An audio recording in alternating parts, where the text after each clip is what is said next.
live in another person's skin. Mr. John Finn, live in another person's skin.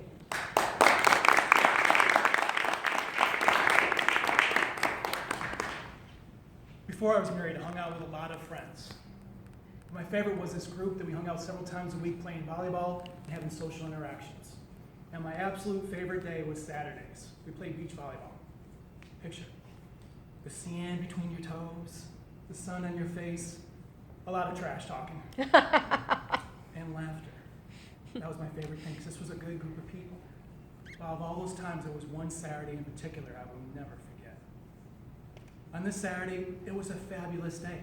We had a great time. Everyone played well. We scattered afterward to go home to a shower and reconvene as usual to either try out a new restaurant or maybe make a recipe and play some board games.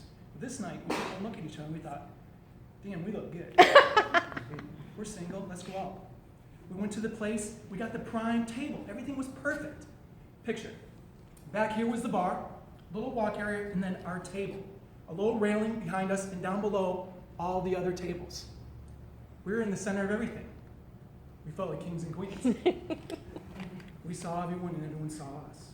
That's why I was surprised when I didn't notice the gentleman at the bar in the shadows with the beer bottle come up behind me to hit me over the head. I didn't know this man. He didn't know me. But that wasn't me. Madam Contest, fellow Toastmasters, distinguished guests and judges. That night I was on this side of the table with Tiffany. The railing at my back on this side was Adrian and Freddie. And Tiffany and I did notice the two gentlemen at the bar staring at Adrian. Beautiful girl. But what we did not notice, as we were all having fun, is the gentleman at the bar. With the beer bottle, approached Freddie. His friend had moved over to here to get a better look at the show.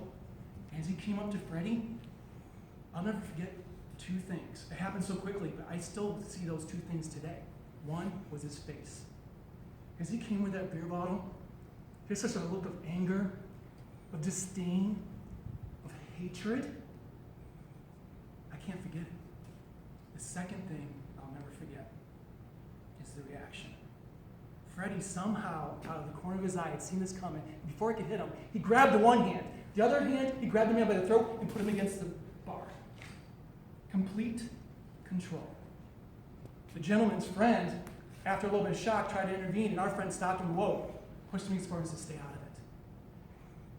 Tiffany and I were pinned behind the table. We felt useless, helpless. But I did learn two things that night. While we were in the parking lot giving our statement to the police, the first thing I learned is why he attacked Freddie. These drunk men were saying a lot of things such as, that black man and that white woman shouldn't have been sitting next to each other. I didn't understand that. I still don't understand it, but that was the reason. The second thing was even more important. After they had carted off the gentleman and the police were gone, I commended Freddie. Because I admit, what if I'd been sitting on that side with Tiffany, a white man and a black woman? Would they have attacked me? Would they have attacked her? I don't think I would have shown such self-restraint. But he did, and I commended him. And I come to find out he had to. He has to. He always has to. I'll tell you why. Just the weekend before, I'd hung out with Freddie. We'd gone out, two single guys, had a great time, and when we left, I'd go my way. My thoughts are probably on Freddie and the numbers he collected, because the ladies love Freddie. What he was thinking about, what his concerns were, much different. Because he's driving home, he's thinking, what do I got to do to make sure I don't get pulled over or put into a situation through no fault of his own possibly, where it could be detrimental to him. You see, I thought Freddie's life was perfect. 6'5", muscular, he played college football. He had a smile ear to ear. Like I said, the ladies loved him. He's a financial planner, great with money. I thought his life was perfect, or so I thought. I'd never walked in his skin. And when I'm talking about skin, I'm not just talking about color, I'm talking about anyone's skin. I'll give you an example. I work in this building.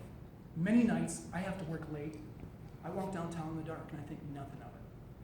I'm a conscientious person. I'm usually aware of my surroundings, but when I leave here at night, in the dark, I walk to my truck or to meet other people, no biggie.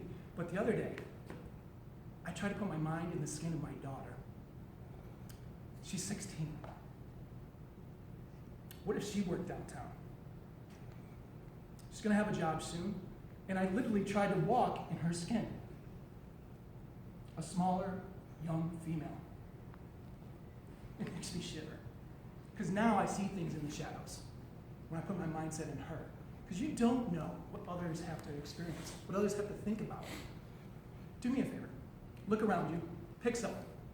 Seriously, pick someone beside you, in front of you, whatever, but someone different, someone you didn't come here with, and imagine what it's like in their skin. And not just today, maybe tomorrow morning at breakfast, maybe next week, but try to imagine. Or better yet, talk to someone. Try to learn, like I learned that night from Freddie.